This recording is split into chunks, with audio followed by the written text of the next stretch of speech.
تو اس بات کو آگے بڑھاتے ہوئے میں جناب پیر خضر حیات صاحب سے ریکویسٹ کروں گا کہ وہ بھی اس موضوع پر اپنے خیالات کا اظہار کریں، اور خصوصاً اگر وہ مناسب سمجھیں کہ اس پہلو پر بھی بات کریں جن پر بانڈے صاحب نے تو مختصراً اشارہ کیا کہ ہمارا جو کانسٹیٹیوشن ہے وہ اسلامک کریکٹر کا بھی حامل ہے، اسلامک پروویژنز اس میں ہیں. تو کیا 27th امینڈمنٹ سے کوئی ایسی بات ہوئی ہے کہ ہم یہ کہہ سکیں کہ جو اس کا اسلامی تشخص ہے وہ متاثر ہوا ہے؟ بسم اللہ الرحمن الرحیم. سر میں نے جس امینڈمنٹ کو سب زیادہ انجوائے کیا بس میں اس تک محدود رکھوں گا. تو میں نے امیونٹی کو بہت زیادہ انجوائے کیا جس طرح انہوں نے ڈالی ہوئی ہے اس میں، اور اس میں تھوڑا سا اس کو انٹریکٹیو بنائیں گے کیونکہ ود آل ہیوملٹی ادھر احمد حسن صاحب بھی ہیں، ان کا بھی بہت نالج ہے یو کے اور یو ایس کانسٹیٹیوشن لاء میں، اور بیرسٹر عدنان بھی بیٹھے ہوئے ہیں، عزیز صاحب بھی ہیں. تو میرے خیال میں یہ جو امیونٹی دی گئی ہے اس امینڈمنٹ میں یہ برطانیہ کے بادشاہ سے زیادہ مضبوط ہے، اور اس کی وجہ یہ ہے کہ اس کی امیونٹی فار لائف نہیں ہوتی. برطانیہ کی بادشاہ کی امیونٹی یعنی اگر بادشاہ نہ رہے تو وہ امیون نہیں رہتا. یہاں پر یا پریزیڈنٹ ہیں یا فارمر پریزیڈنٹ ہیں، تو فار لائف آپ امیون رہیں گے. دوسرا یہ کہ اگر اس قسم کا کانسٹیٹیوشنل کرائسس بنتا ہے، اگر بادشاہ کوئی جرم کرتا ہے، تو again I would ask Ahmad Hasan صاحب، میں نے خود اس کو چیک نہیں کیا تھورولی، لیکن میرے خیال میں پارلیمنٹ سوورن ہے تو آپ سمپل میجورٹی سے ایسا لاء لے کے آ سکتے ہیں کہ اس کی بادشاہت آپ ختم کر دیں. یہاں پر آپ نہیں کر سکتے. سمپل میجورٹی سے نہیں، آپ کو 2/3 امینڈمنٹ لانی پڑے گی، اس کے بعد آپ یہ امینڈمنٹ ختم کریں گے. تو اس لحاظ سے بہت زیادہ عجیب امینڈمنٹ ہے. اس کے علاوہ پارلیمنٹری سسٹم میں اور پریزیڈنشل سسٹم دونوں میں اس میں امیونٹی آپ دے رہے ہیں تو اس کی وجہ ہے لاجیکل، اور وہ وجہ یہ ہے کہ آپ اس کو مصروف نہیں کرنا چاہتے پریزیڈنٹ کو پریزیڈنشل سسٹم میں، امریکن سسٹم میں یا ہمارے ہاں. یہاں پر کوئی وجہ نہیں ہے، آپ کیوں دے رہے ہیں؟ فارمر پریزیڈنٹ کو کیا وجہ ہو سکتی ہے کہ آپ امیونٹی دے رہے ہیں؟ یعنی کوئی وجہ انہوں نے نہیں بتائی. اس میں یہ ڈیبیٹ ہو چکی ہے کہ اگر لیٹ سپوز پریزیڈنٹ کوئی بہت بڑا جرم کر لیتا ہے، آپ اس کو ڈیل کس طرح کریں گے اس کے ساتھ؟ تو اس کا جواب پریزیڈنشل سسٹم میں یہ دیا جاتا ہے کہ آپ اس کو امپیچ کریں گے، یعنی وہاں پر بھی آپ پروسیکیوٹ نہیں کر سکتے. اسی طرح ہمارے ہاں بھی کانسٹیٹیوشنل بار لگا ہوا ہے کہ آپ پریزیڈنٹ کو کبھی بھی پروسیکیوٹ نہیں کر سکتے، چاہے وہ کسی کی جان بھی لے لے تب بھی. لیکن آپ کے پاس ایک میکینزم موجود ہے، وہ میکینزم ہے کہ آپ اس کو امپیچ کریں گے، اس کے بعد اگر آپ کنوکٹ کر سکے تو ٹھیک ہے، وہ پریزیڈنٹ نہیں رہے گا اور آپ اس کو پروسیکیوٹ کریں گے. لیٹ سپوز آپ کنوکٹ نہ کر سکیں اس کو، لیٹ سپوز آپ کے پاس 2/3 میجورٹی نہ ہو اور پریزیڈنٹ ایک بہت بڑا جرم کر چکا ہو، تب آپ کیا کریں گے؟ تو اس میں پھر یہی ہے کہ آپ کے پاس سیف گارڈ جو ہے وہ ٹرم ہے، آپ نے ٹرم اس کی مقرر کی ہوئی ہے 4 سال 5 سال، امریکہ میں 4 سال ہے.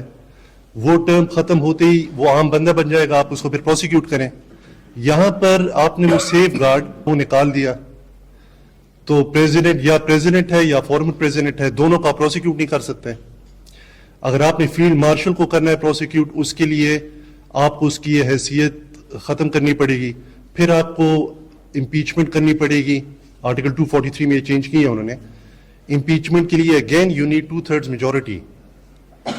تو یعنی یہ جو امیونٹی ہے اس کی آپ کو مثال نہیں ملتی پوری دنیا میں. سعودی عربیہ کے بادشاہ کے پاس اس قسم کی امیونٹی نہیں ہے، یعنی پریکٹیکلی تو وہ ابو دا لاء ہے، ہم سب کو پتہ ہے، لیکن وہ خود بار بار یہ کہتے رہے ہیں کہ میں ابو دا لاء نہیں ہوں، ہمارا جو آئین ہے وہ قرآن و سنت ہے. اس کے علاوہ ان کو جو بیسک قانون ہے اس میں کوئی اس قسم کی امیونٹی کا ذکر نہیں ہے. تو کانسٹیٹیوشن جو پہلے 73 سے چل رہی ہے، اس کے علاوہ بھی اس کی ہسٹری دیکھیں، ہر ایک جو اس کا آرٹیکل ہے اس کے پیچھے پوری ہسٹری ہوتی ہے کہ کیوں آپ امیونٹی کیوں دی جاتی ہے. تو مثلا جسٹ بریفلی پریزیڈنشل سسٹم میں اور پارلیمنٹری سسٹم میں آپ امیونٹی کیوں دیتے ہیں؟ ہمارے ہاں اس لیے دی جاتی ہے پارلیمنٹری سسٹم میں کہ پریزیڈنٹ جو ہے وہ ہیڈ آف اسٹیٹ ہوتا ہے، اس کے نام پر سارے کام ہو رہے ہیں، اسٹیٹ کی کنٹینیوٹی وہ ریپرزینٹ کر رہا ہے، اسٹیٹ کی یونین وہ ریپرزینٹ کر رہا ہے. اب آپ اگر اس کو پروسیکیوٹ کریں گے تو آپ اسٹیٹ کی کنٹینیوٹی میں خلل ڈال رہے ہیں. یعنی پریزیڈنٹ جگہ پہ رہتا ہے، وہ اپنی ٹرم پوری کرتا ہے. پرائم منسٹر آپ جب چاہیں چینج کر سکتے ہیں، اس کے خلاف نو کانفیڈنس ووٹ لا کے بہت آرام سے چینج ہوتا ہے. پریزیڈنٹ کے لیے آپ امپیچ کریں گے اور بہت کچھ کرنا پڑے گا، 2/3 میجورٹی آئے گی فائنلی کنوکشن کے لیے. اسی طرح جو پریزیڈنشل سسٹم ہے امریکہ کا، اس میں بھی آپ یہ ڈیبیٹ سنی ہے کہ if the president should go about murdering people on the street تو ہم کیا کریں گے. اس کا انہوں نے اسی طرح جواب دیا کہ آپ اس کو پہلے امپیچ کریں گے, اس کی یہ حیثیت ختم کریں گے, وہ جب امپیچمنٹ کامیاب ہو جائے, آپ کنوکشن کر دیں, اس کے بعد اس کو آپ پروسیکیوٹ کریں. تو ہمارے ہاں اب جو یہ والی جو شک ہے میرے خیال میں سب سے انٹرسٹنگ ہے, اور جس کی تھوڑی سی بھی امیجنیشن ہو وہ تھوڑا امیجن کر سکتا ہے کہ ہوا کیا ہوگا. یعنی یار فیلڈ مارشل کو امیونٹی دینی ہے, اچھا جب فیلڈ مارشل کو دینی ہے تو پھر پریزیڈنٹ کو بھی دینی پڑے گی, چلو پریزیڈنٹ کو بھی دے دیتے ہیں. پھر فیلڈ مارشل کو اگر آپ اکیلے دیں گے تو مسئلہ بنے گا, تو چلو اس طرح کرتے ہیں, نیشنل ہیروز کی ایک کیٹیگری بناتے ہیں اور اس میں فیلڈ مارشل جو ہے وہ بھی نکل جائیں گے ساتھ. تو یعنی یہ کچھ ہوا ہے. میں نے بہت زیادہ ڈھونڈنے کی کوشش کی, اس پہ ایک پروگرام تھا, اس میں انوائٹ کیا ہوا تھا رانا ثناء اللہ صاحب کو, تو بہت بڑھ چڑھ کے اس کو ڈیفینڈ کر رہے تھے. دا کانسٹیٹیوشنلسٹ ایگزیکٹلی, تو بڑا بڑھ چڑھ کے ڈیفینڈ کر رہے تھے کہ یہ تو جو جتنے ہمارے مسلم ممالک ہیں اس میں بھی نیشنل ہیروز کو دی جاتی ہے, اور جو آئینی آفس ہولڈرز ان کو دی جاتی ہیں. میں نے بہت زیادہ ڈھونڈنے کی کوشش کی, مجھے نہیں ملی. اگر آڈینس میں سے کسی کو پتا ہو کہ کسی مسلم ورلڈ میں, پہلے تو جو مسلم دنیا کی حالت ہے وہ ہمارے لیے ایگزامپل نہیں ہے میرے خیال میں اس وقت جو حالت ہے, لیکن مجھے نہیں ملی, کسی ایسے مسلم ہیرو کی مثال نہیں ملی, کسی ایسے آئینی آفس ہولڈر کی ایگزامپل نہیں ملی جس کو اس قسم کی امیونٹی دی گئی ہو جو فار لائف دی گئی ہے ہماری کانسٹیٹیوشن میں. تو میرے خیال میں یہ سب سے انٹرسٹنگ چیز تھی. بہت شکریہ پیر صاحب نے بہت ہی خوبصورت انداز میں اس ترمیم کی سب سے دلچسپ جو کنٹریبیوشن ہے وہ ہمارے سامنے رکھی, کہ اس نے ایسی امیونٹی کریٹ کر لی ہے جس کی مثال دنیا میں نہیں ملتی, جو اپنی مثال آپ ہے, جو سوئی جینرس ہے. اور انہوں نے جس طرح امیجنیشن کا استعمال کیا کہ پہلے ان کو دینی ہے تو ان کی وجہ سے ان کو بھی دینی ہے, تو ان کی وجہ سے پھر یہ کیٹیگری بنائی گئی جس میں 2 مزید کو دی گئی. تو پھر جب اگر ان کو دینی ہے تو وزیر اعظم کو بھی کیوں نہ دیں, تو پھر خیال ہے کہ وزیر اعظم کو دیں گے تو ایک اور سابق وزیر اعظم کو بھی فائدہ ہوگا, تو ادھر سے ٹویٹ آ جاتی ہے کہ وزیر اعظم کو تو نہیں دینی. تو شاید اسی طرح یہ بات آگے بڑھتی ہے. لیکن مجھے اس میں پھر احمد حسن شاہ صاحب کی بات یاد آ رہی ہے کہ جب امیونٹی پر ڈیبیٹ ہوگی اور ہمارے جو فائن کانسٹیٹیوشنل لائرز ہیں وہ جب ہیئر سپلٹنگ کریں گے تو بات آئے گی, کیونکہ فائنلی تو چیز انٹرپریٹ ہی کرنی ہے کہ امیونٹی کا مطلب کیا ہے, مفہوم کیا ہے. مجھ سے کسی نے پوچھا تھا تو میں کہا کہ اس امیونٹی کو ختم کرنے کے 2 طریقے تو ابھی اپنے پیر صاحب نے ذکر کیے ہیں, ایک امینڈمنٹ کا, ایک امپیچمنٹ کا. ایک تیسرا طریقہ انٹرپریٹیشن کا بھی ہے. اس کے لیے ظاہر ہے جرأت, ہمت اور فہم کے علاوہ امیجنیشن بھی چاہیے ہوتی ہے.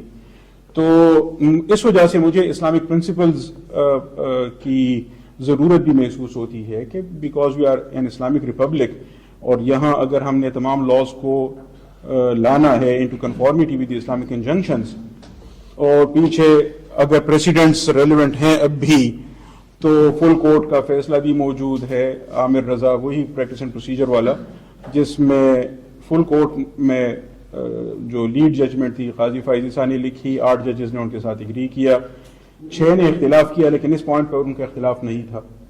پوائنٹ یہ تھا کہ جتنے بھی لاز ہیں انکلوڈنگ دی کانسٹیٹیوشنل پروویژنز, تو ان کی انٹرپریٹیشن ہم وہ کریں گے جو اسلامک انجنکشنز کے مطابق ہو.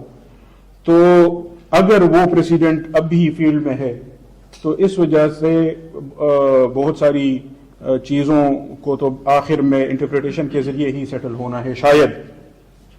اور ایک بات یہ کہ جو آپ کی گفتگو سے سامنے آئی کہ پریزیڈنٹ چاہے پریزیڈنٹ نہ رہے تب بھی اس کو امیونٹی رہتی ہے, تو یہ تو اس کارپوریشن سول کے تصور سے بھی بات آگے جاتی ہے, کیونکہ اس میں تو ہم اس آفس کی بنا پر کہتے ہیں کہ پریزیڈنٹ کا آفس ہے تو امیونٹی حاصل ہے. تو اب جب آپ پریزیڈنٹ نہیں رہے تو آپ کے امیونٹی آپ کو حاصل نہیں رہی.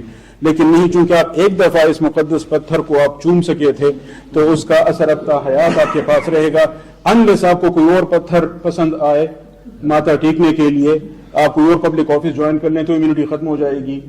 تو بہرحال